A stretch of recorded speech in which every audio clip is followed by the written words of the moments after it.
చిత్తూరు జిల్లాలో విచిత్రమైన ఘటన జరిగింది. ఓ మహిళా భక్తురాల్ని ఆలయంలోనే ఉంచి తాళం వేసుకుని వెళ్లిపోయారు ఆలయ సిబ్బంది. దీంతో ఆమె ఒంటరిగా రాత్రంతా ఆలయంలోనే చిక్కుకుపోయింది. అసలు ఎందుకు అలా జరిగింది? అదంతా కావాలనే చేశారా? అసలేమైంది? Let's watch. చిత్తూరు జిల్లాలో ఓ విచిత్రమైన ఘటన వెలుగు చూసింది. చోడేపల్లి మండలం బోయకొండలో పురాతన గంగమ్మ ఆలయం ఉంది. అక్కడికి నిత్యం భక్తులు వస్తుంటారు. పర్వదినాల్లో భక్తుల రద్దీ అధికంగా ఉంటుంది. ఈ నేపథ్యంలో ఈ నెల 24న సోమల మండలానికి చెందిన ఓ మహిళా భక్తురాలు అమ్మవారి దర్శనానికి వచ్చారు. ఆమె ఆలయంలో ఉండగానే గమనించని అర్చకులు, సిబ్బంది తలుపులకు తాళం వేశారు. దీంతో ఆ మహిళ ఆలయంలోనే రాత్రంతా గడపాల్సి వచ్చింది. అయితే ఎముకలు కొరికే చలిలో అవస్థలు పడినట్లు చెప్తున్నారు. అయితే దైవ సన్నిధిలో ఉండడంతో ఆమె ధైర్యంతో రాత్రంతా గడిపినట్లు చెప్తున్నారు.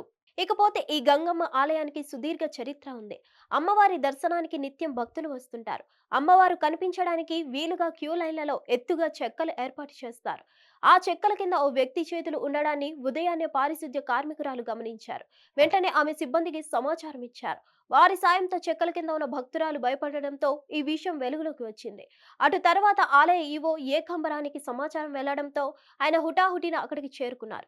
ఆ మహిళా భక్తురాల్ని జాగ్రత్తగా ఇంటికి పంపించారు. ఈ ఘటనపై అగ్రహావేశాలు వ్యక్తమవుతున్నాయి. సిబ్బంది పనితీరుపై విమర్శలు వెల్లువెత్తుతున్నాయి. ఈ ఘటనతో ఆలయంలో భక్తుల భద్రత ఇప్పుడు ప్రశ్నార్థకంగా మారుతుంది. ఆలయంలో ఎవరైనా ఉన్నారా అని పరిశీలించిన తర్వాత తాళం వేయాలి.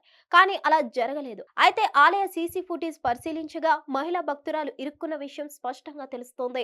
ఆమె దివ్యాంగురాలని కూడా గుర్తించగలిగారు. ఆలయంలో రాత్రిపూట విధుల్లో ఉన్నవారు సైతం దీన్ని గుర్తించలేకపోయారు. అందుకే వారిని బాధ్యులు చేస్తూ జరిమానా విధిస్తామని తెలిపారు. ఇక నుంచి ఆలయంలో క్షుణ్ణంగా తనిఖీ చేసిన తర్వాతనే తాళాలు వేయాలని సిబ్బందిని ఆదేశించారు. హిట్ టీవీ యాప్ ని డౌన్లోడ్ చేసుకోండి. ఇందులో short news, live news, entertainment movies అన్ని అవైలబుల్ గా ఉన్నాయి. Please download Hit TV app. Hit TV app. Hit TV యాప్ని ఫ్రీగా డౌన్లోడ్ చేసుకోండి.